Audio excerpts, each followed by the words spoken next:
Hey there, my Cajun Drell lovers. This is your Chef Cajun Drell coming to you with a little snippet of what's about to go down. Making some boiled chicken. I've seasoned it really good with my seasonings. Got some garlic, onion, bell pepper in there.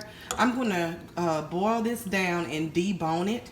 And I'm going to use this to make my chicken salad.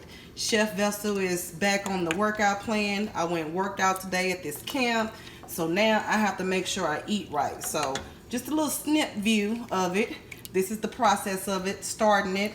I took a whole hen, had it cut up gumbo style, put it in the pot, added some seasoning, vegetables, and my water. I'm gonna let that boil, and we're gonna make some chicken salad. And also the juice or the broth that is made from this, I can save and I can use that to cook with. So we can use this twofold. So stay tuned. I'll be back when it's actually time to debone it and when it's time to actually make the chicken salad. So stay with me. Y'all have a good one. Make sure you subscribe to the YouTube channel. Make sure you hit that like. Make sure you hit that bell for the notifications. Make sure you share and make sure you leave a comment. Thank you. We'll see y'all later.